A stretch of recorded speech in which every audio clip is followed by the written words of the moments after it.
And I remember getting the keys in the ignition, cranking the car up, taking this back road to my home and parking my car and not leaving for 6 months.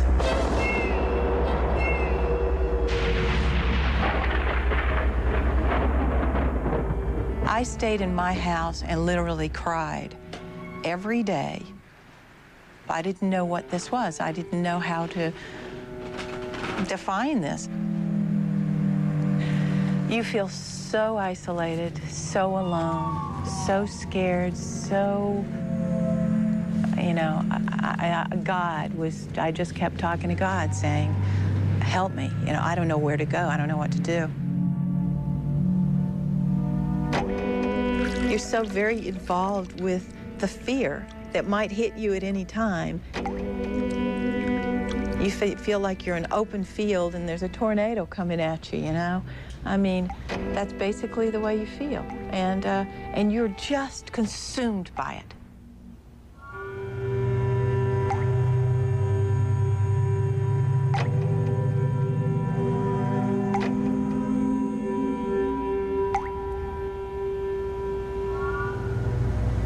I wasn't about to go on in my life. I'd rather, you know, at that point in my life, and, you know, I love life. I'm crazy about life. I'm crazy about the future. I'm crazy about everything I haven't experienced. But at that point, it was beating me up so badly that, you know, I wasn't sure if I could live in my house the rest of my life. I'm not sure what would be better, to not live at all or to live like this. Well, anything would have been better than living like that. It was absolutely a time when I felt completely paralyzed. The panic, it would just, you would all of a sudden, almost like a door shut, and it go, and you don't hear anymore, and you watch people and they're walking slow. You become listening to the inside of yourself. You hear your own breathing, you hear your heart. Your heart is so loud that you think, say, you guys could hear it. And you just profusely start sweating. And if somebody really looked at you, they would think something was wrong with you. I mean, at many times when I had anything like that bad, that's why you stay at home for so long. That's why you don't trust it out there. You cannot trust this out there. I mean, I couldn't go out without feeling like I would just come unwound. So you want to just get up and scream or run, or you just want to whatever. Well, then I started having a few people to dinner at the house. So I'm sitting there at dinner, and all of a sudden, there that whole thing comes where the silence happens, and I watch the people talk, and I get up. So I just, and you go in your bedroom. You go in your bedroom, and you just collapse on the bed. And that happens over and over and over again with people.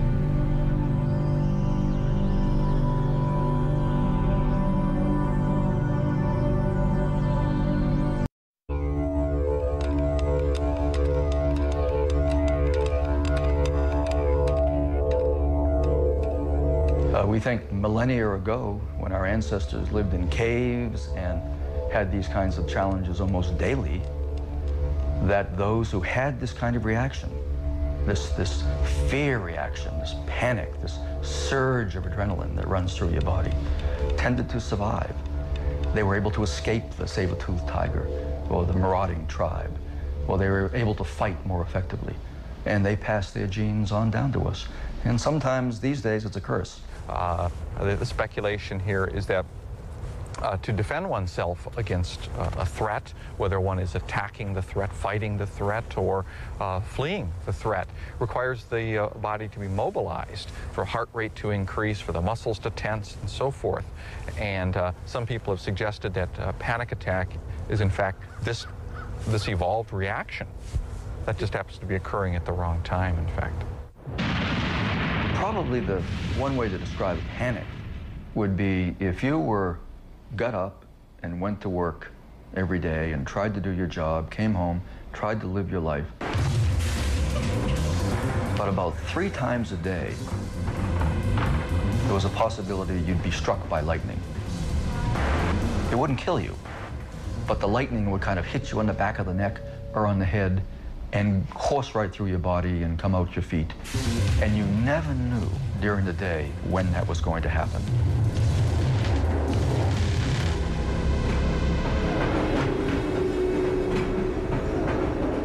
Well, what would happen, of course, is that you could think of nothing else, except when is the next time that I'm going to be hit by this lightning?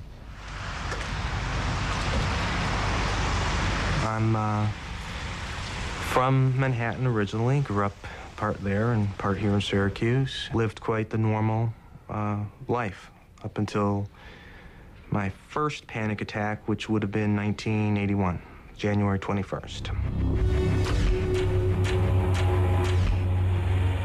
I was coming home from college one day and boom, hit me hard and changed my life.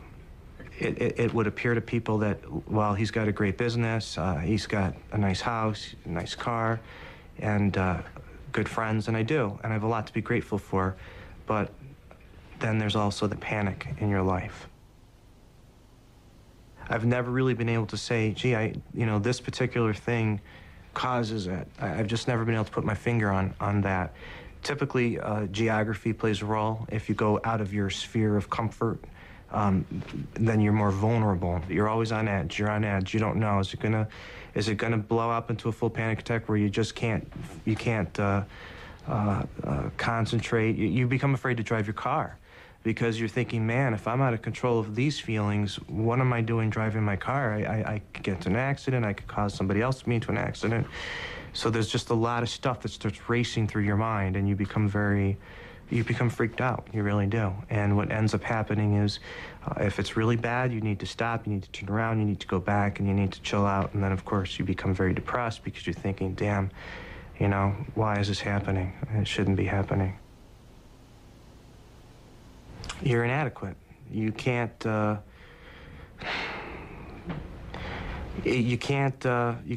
perform and do things that other people do. But I think more than the shame for me is just the fact that I get angry thinking, I'd like to go to St. Thomas, or I'd like to go to California, or I'd like to do this, and you can't. I have relatives, a grandmother who lives down in Jersey. It's sometimes difficult to get there. Plus the fact that she is sick and dying right now, and I have not been there in 2 years, to be very honest with you, because of this.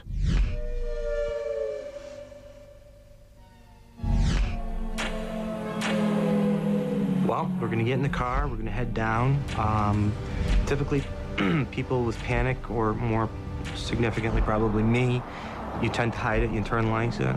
So I'm going to try and verbalize what I'm feeling as I'm going through it. But it's always been my deal to hide it. So, and I think most people do, but as we head down the road, you'll see me getting tenser and tenser and tenser.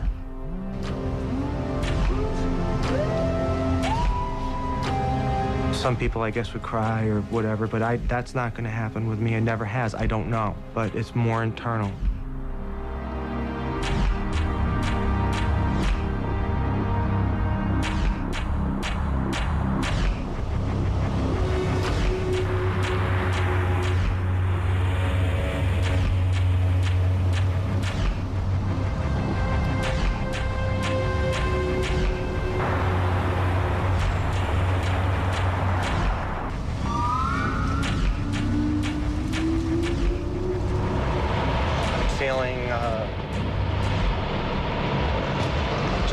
My stomach is very tight right now. My throat's very tight.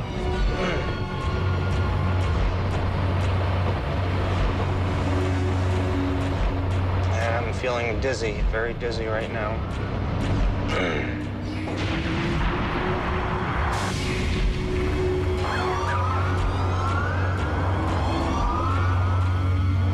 I feel like you feel like you're disassociated with everything around you. You don't feel like you belong. It's dark out.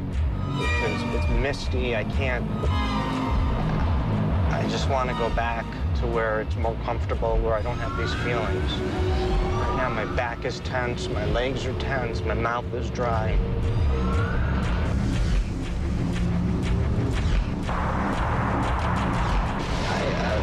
I can't breathe. I'm tense. I'm on the verge of having a full-fledged panic attack, and I don't want to go any further. I don't want to. I can't go any further.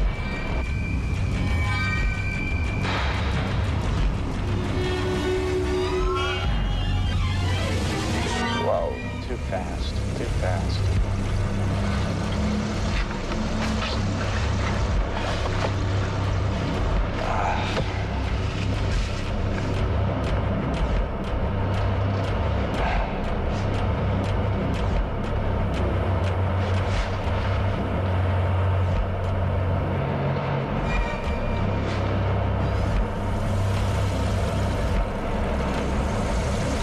I'm trying to fight the feeling of turning the car around and going back.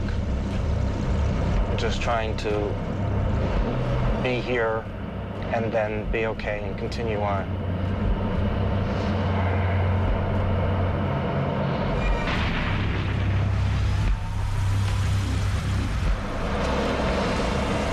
I want to turn around. I want to go back.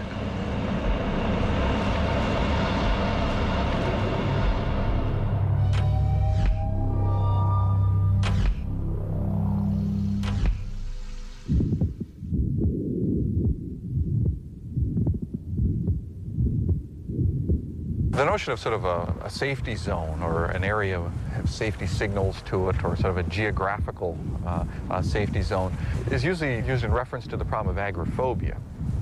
People who often have panic attacks will develop agoraphobia. What that means is that there are certain areas that provoke considerable trepidation and anticipatory anxiety. They tend to avoid these certain areas. There's other areas where they feel relatively comfortable. But of course, people with panic and agoraphobia don't fear these places per se. What they fear is experiencing uncued panic attacks in places where safety is not present, where help may not be available, where escape may not be easy.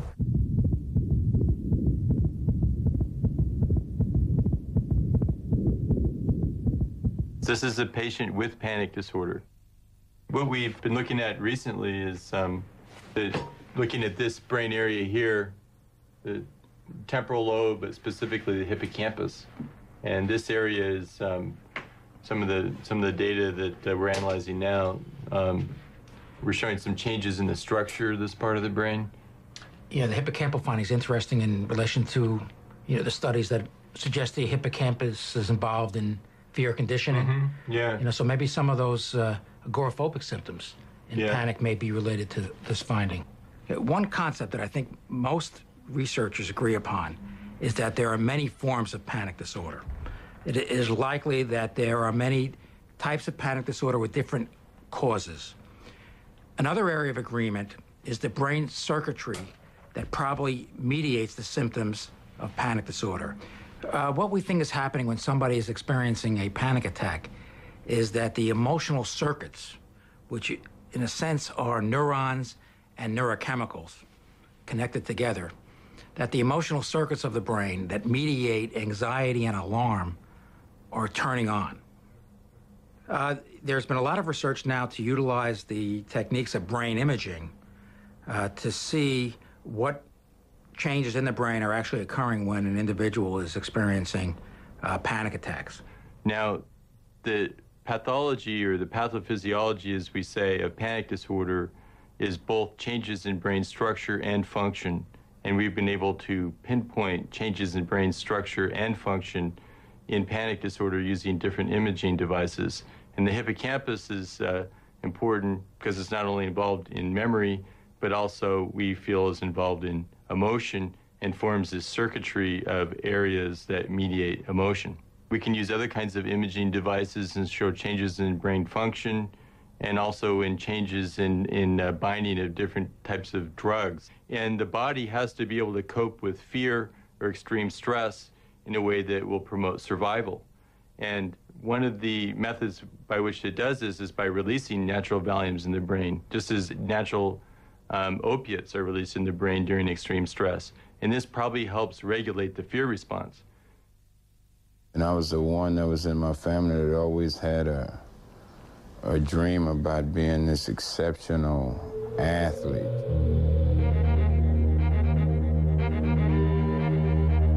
Thank God he gave me that talent. By the different coaches and the different people I met through my life helped me take it to another level. At the University of Texas, I probably never played a football game in front of less than 70,000 people. And I said, gee, all those people are going to be watching and seeing me, you know. I never was spooked about none of that.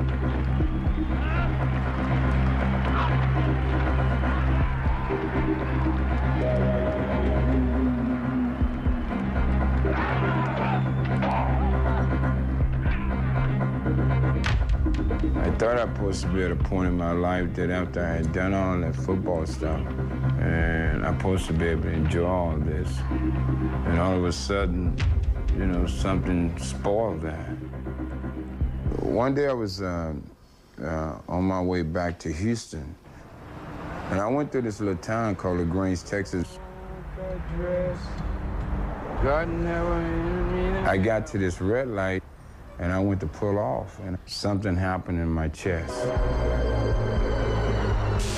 My heart, it just felt like something left my body, you know. It's like somebody coming and taking something away from you that's been in there all your life, and you notice that's there. And then my heart started racing, and then I started kind of like hyperventilating. I mean, I just didn't feel like Earl felt 5 minutes ago, you know. It's like when the light turned green, I didn't know whether to take off or maybe stay there for a while. I started thinking immediately, you know, that my father died of a heart attack at a young age. Gee, I got 2 boys. Maybe all this stuff is going on. And that was the very first time that I was at the point that I didn't know what had happened to me, like for 10 or 12 minutes, you know. A doctor lived across the street, and he came over and checked me out, and I'm crying, I'm sweaty, and he's saying everything is okay, and I'm saying, no, man, I had a heart attack. I had no idea.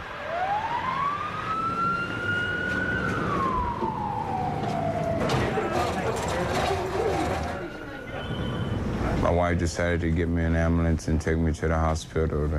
Then I was embarrassed, and I just let it all go. I stayed in for a week, and they was running all these tests on me. And I was continually having problems. And so I just locked myself off from the world, and I just lived like that. I just wouldn't go outside. I liked the dark. I just liked having all the windows down, the blinds closed and all that, and I couldn't stand any noise.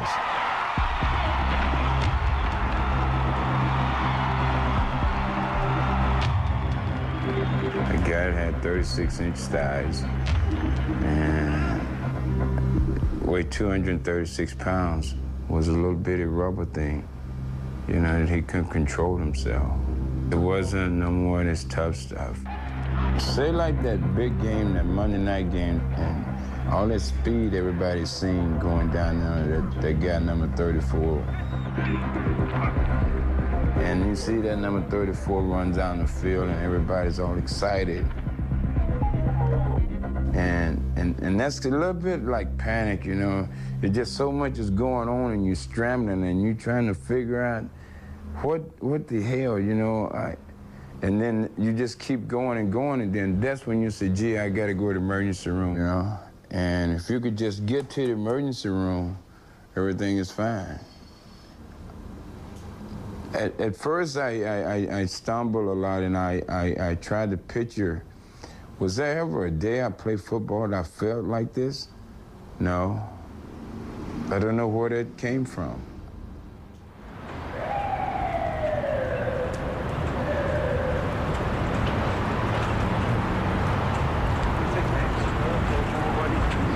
Okay, we're going to begin the study by placing some electrodes. These are to measure your heart rate throughout the study. To try to define panic, we have to go beyond the symptoms and to try to figure out what physiological changes occur when the panic is on. Next, I'm going to be placing this nasal cannula, which would be right under your nose, and this is to measure carbon dioxide that you breathe out. Probably the most important hypotheses relate to the idea that panic has something to do with respiration.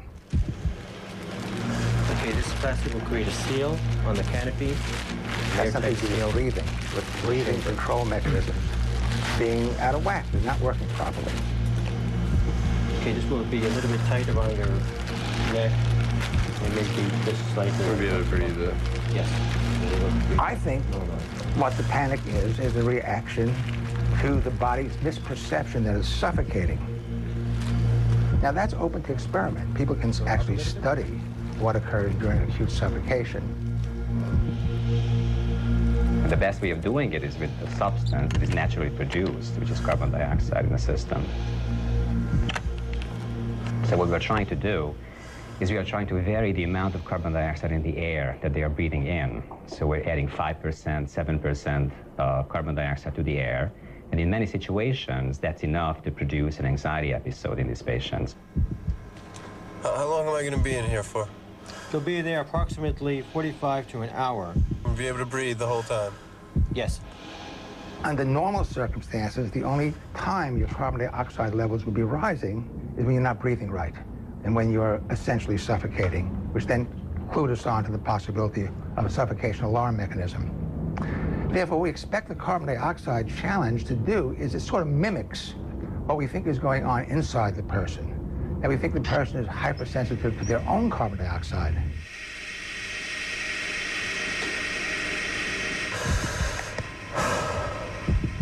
And the most prominent theory is that these patients have a carbon dioxide receptor in the brain, a sensor, that is going to detect the level of carbon dioxide concentration in the air. Okay, I'm going to be asking you some questions now on how you're feeling throughout There are the certain study. antidepressant medications, anti-panic medications that specifically will down-regulate those receptors in the brain. And there are some psychotherapies that also do the same thing. They will be taught a different kind of a breathing pattern, and they will slow down their breathing. And in combination with various medications, they usually produce a down-regulation of these receptors in the brain.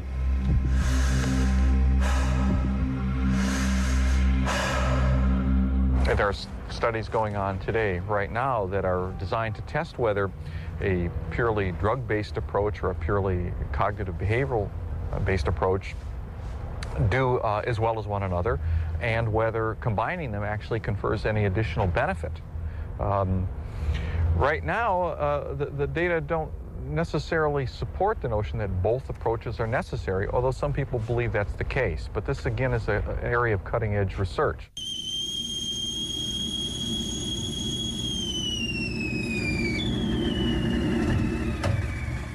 I will have to leave the house in about 5 minutes and feel very dizzy, lots of anxiety. I need to start doing my diaphragmatic breathing, which is really important. Suzanne is a young woman in her late 20s, single.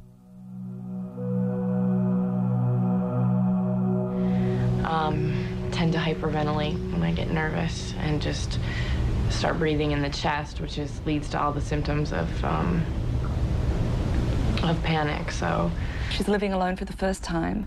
All of her family live on the East Coast, so she's basically surviving on her own out here, and that in and of itself is a major accomplishment for her. This is kind of like the helpless stage, where I just feel like, God, I don't want to do this. My stomach's cramping up.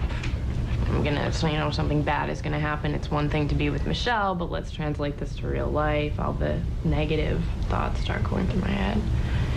Something that's important about Suzanne is that she hasn't been working for quite a while. She's been out of a job. She's had a couple of temporary jobs, but the panics have really been so disabling for her that she hasn't been able to work. The saddest thing for me about having panic in my life is that I am not free. I am not a free person to do what I want to do and to live up to the goals and aspirations that I have. I am not free. I'm shackled. It's time to go.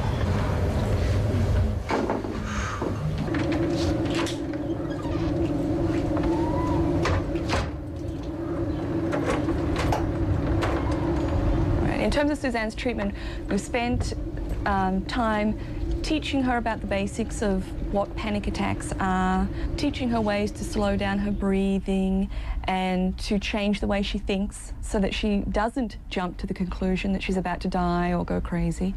And now we're in the mode of exposure. One of the techniques that behavior therapists use in working with people with panic disorder and agoraphobia, people who develop secondary fears of driving in cars, riding in elevators, and so forth, is to, in a graduated fashion, assist them entering these situations, experiencing the feared bodily sensations in the feared context, and learning that nothing bad actually happens. How do you feel about the trip? I'm nervous. I already feel a little head rushy, off kilter. So you've got some symptoms, some sensations? Yeah. I'm just a little dizzy. Just a little, I'm scared, nervous. Okay.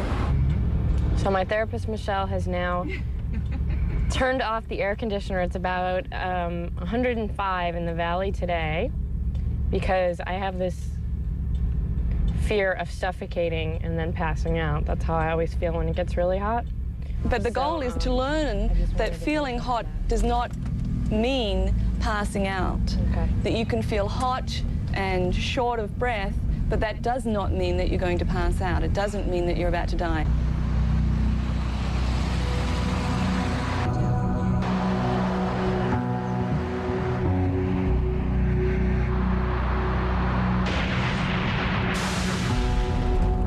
Slow breaths. Okay, so the traffic's bad. A little slow. And I can't breathe. There was that statement again. Okay, I know. I feel like I can't breathe. Ugh, now my ears are going. Okay. Take some slow breaths. This is one of the hardest things. I don't feel like I'm doing well at all. Okay, but you're driving. You are breathing. This is really bad. But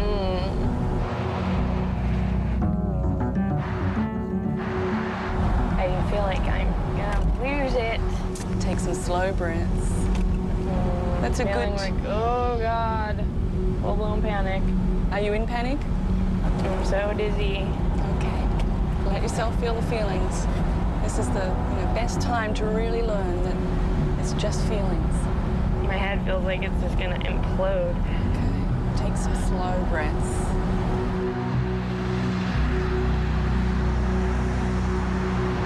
People experience panic in different ways. There is a core set of features. Everybody gets the rush of arousal and thoughts of catastrophe, but it's expressed in slightly different ways. In Suzanne's case, as an outside observer, you don't see that much, except that she starts to tense up and she became very teary.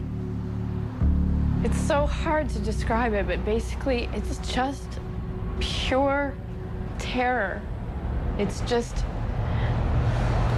I'm going to die. I know the physiological reasoning. I know exactly why this is happening. Intellectually here, I know this. But inside, I'm going to die. It's over. And eventually I can fight that off and understand it. But when that first wave hits, that's just the feeling. It's just pure terror and that I don't want to die. That's the main thing. I took a vow I had to beat this or befriend it or, educate myself or live with it the rest of my life, but at least the two of us would somewhat be combative at some times and maybe peaceful at others. I don't know. I had no idea who to call. I didn't perceive this as a medical problem. I thought it was just something that I personally had by myself and I was going to have to deal with, but I didn't know how I was going to do it. And they were talking about agoraphobia on the radio. It's the way God works. It's amazing. And I thought, the panic started in my head like, what if there is a doctor? What if there's somebody that can help me? Then that means I would have to get dressed and walk out the door and get in the car. Anyway, to make a long story short, we got on the phone, and I got this wonderful, wonderful man called Dr. Ronald Doctor. Doctor. Yeah, it's funny. But I remember him so well. I'll never forget him as long as I live. And I walked in that door, and I sat down, and I found someone who knew what this was about. And he unraveled such a mystery for me. From my point of view, I have to get into how they live their lives, who they are, how they feel inside, and relate to them, and get close to them. I think just dealing with symptoms doesn't address the person. It's like getting a car wash. Doctor never really, he didn't prescribe drugs, so it was not a matter of medications. My therapy was about awareness and education. And it lessened for me those horrible panic attacks. I mean, you have to understand how taxing it is physically to have these. You're just absolutely mentally and physically gone, exhausted. People feel very alone with this problem, and they feel, and it destroys their self-esteem because they can't do what they'd like to be able to do and function the way they want to function. So to have somebody understand it and give them some hope is really, really important. Every day, every morning getting out of bed is a challenge. For several months, that was not even something I could do. What's happening in your mind is going a mile a minute. I'm never going to get any better. Am I going crazy? Am I seriously ill? Do I have a serious physical condition? What if I can't get out of bed? What if I can never get out of bed again? You know, what if my husband has to go to work and I can't take care of the baby? I became so anxious at all times. By anxious, I mean short of breath, feeling faint, sick to my stomach, very consumed. The person that I married was this vivacious and beautiful and just very outgoing, energetic person. And over the past several months, this disorder has completely stripped her of that. My husband no longer could even leave the house and leave me alone because I couldn't. I didn't physically think I could handle it. I was very frightened of getting sick on my own or being away from him. I could see it transpire over the course of 10 or 15 minutes. Getting ready to leave for work, I could see a look in her eye. And then 5 minutes later, as I was packing my briefcase, that look was there and it was deep. It was very bothering to see her look like that. And it was a simple matter of leaving for work in the morning.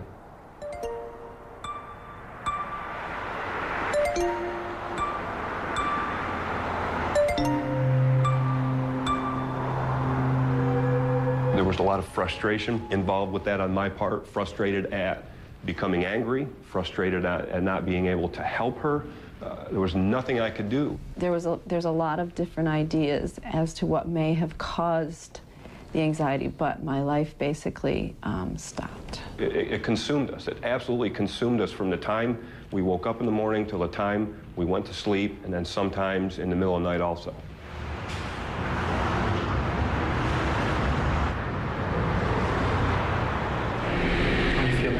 A little nervous, but not too bad.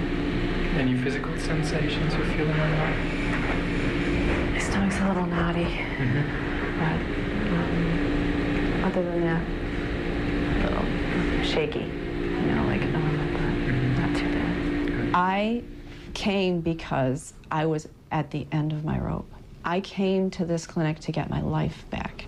I came to this clinic to get my husband's life back. I came because I need to take care of my son, and I need to be a good mom. And one of the most important reasons I came is for me, because I needed to get better. I was sick of being sick. You want to take the elevator by yourself?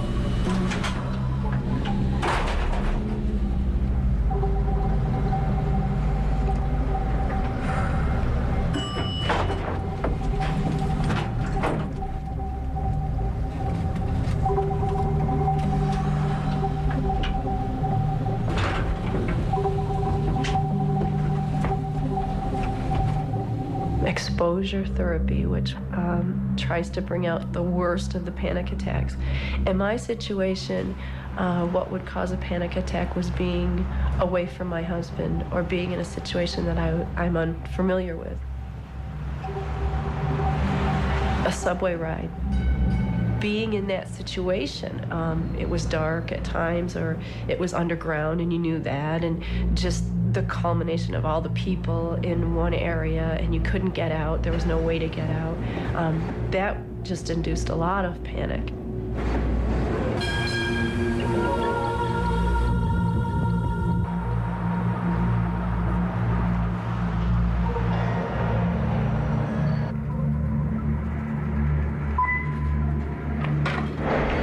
So, on a scale from 0, not at all, to 8, very high anxiety.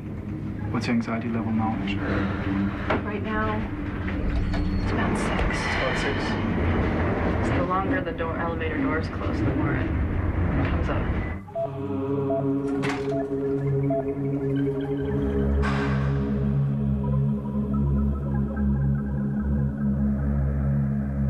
It was very difficult when we went through those panic attacks because it's very frightening, but it helps you to realize that once you're in the midst of a panic attack, 1, you're not going to die, and 2, you're not going to collapse, and that you're going to be okay once it's over, and that it is going to get over.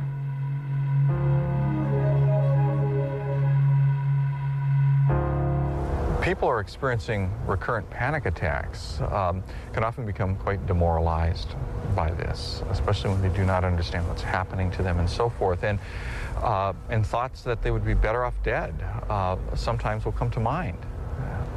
Now, whether having panic attacks per se increases a person's risk for attempting suicide, committing suicide, is a controversial issue.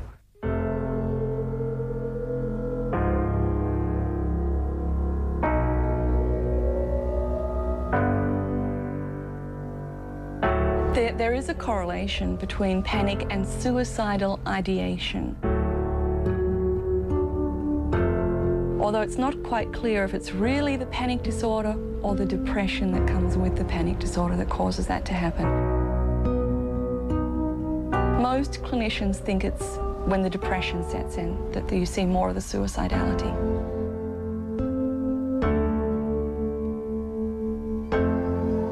I was in a deer blind in South Texas, and I had a .270 rifle in my hand.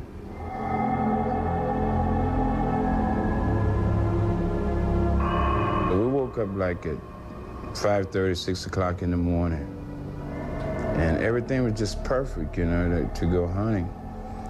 And when I got in there,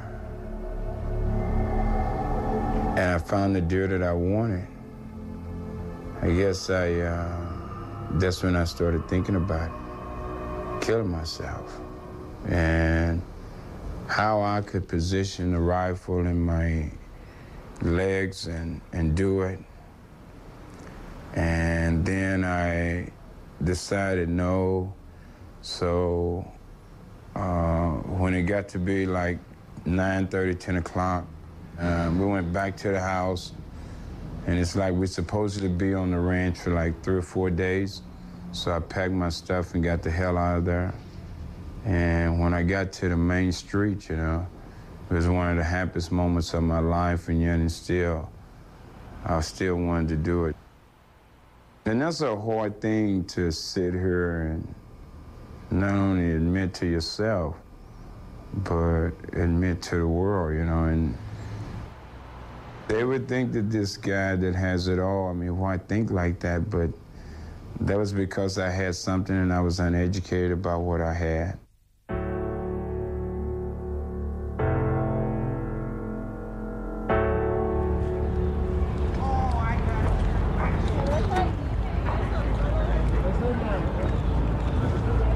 There have been some recent tests that I have had to,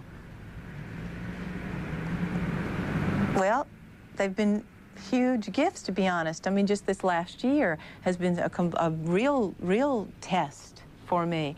And that was when I did the movie, LA Confidential. And so much focus and attention and spotlight was put on that film and then on me. All this time being an actress or anything, anytime they stuck a microphone in my face like this, words just left me. Words would strangle me. I won the Oscar, and I am so still, I don't even know how to talk about that. It's amazing. The words, there are no words. Just the thought, I mean, prior to all this happening, if ever a thought was even, when I was taking a shower, that I might, for some reason, win and have to go on the stage and say anything, I'd just break out in a sweat. 221. Dan Cox from Variety. 4 years ago, you were struggling. You come up against that fear and say, okay, I'm scared, but I'm going to do it afraid. And that's where I've come to in my life. I'm scared, but I'm going to do it afraid. And you know what? It's helped me. People have seen me shaking on a stage, in an interview. They've seen me. And I was always so terrified that they would see me. Alec has seen a great change in me since we were first together. I think he was baffled by it. I think he wasn't sure it really existed. I think it was very hard for him to understand my being, well, stricken at times. Because I think he says, look at you. What? You've been an actress? What? I mean, you've been, you do this, you do that. You've flown all over the world, you've done this, you've been in front of the camera and everything. So it's very difficult for spouses or for family members to understand and to have patience with this, and really gentle patience with this. I didn't find many people in my life to have patience with this at all. This is not a trivial condition. People are suffering a great deal from this. It's a very distressing condition. It's a very common one that was far more common than people had ever expected. At the same time, however, it's also one of the most treatable psychological or psychiatric disorders today. Most of the psychological treatments, the cognitive behavioral treatments, are finding at the end of 12 to 16 weeks of this sort of treatment, sometimes shorter, that 80 to 90% of the people will often experience cessation of the panic attacks, reductions in their fear of panic, reductions in their anxiety sensitivity, reductions in their avoidance. Similar types of findings have also been accomplished in pharmacologic trials, where certain medications were able to suppress the panic attacks at roughly equivalent rates. So this is clearly one of the success stories, and people who are suffering from panic disorder have all the reason to hope that they can get this thing under control. I'm not naked any longer. I'm not standing as a frail kid standing there alone. I've been heavily clothed, and I've had so much help and so much guidance. I challenge myself with this beyond, because when I take my last breath, it's not going to be because I am having a panic attack. That's for damn sure.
You know, there's a story that a lady handed me, and I don't have the paper with me. I should have brought it with me, but it's about someone asking if someone giving someone an assignment to go to war with fear or go to battle with fear.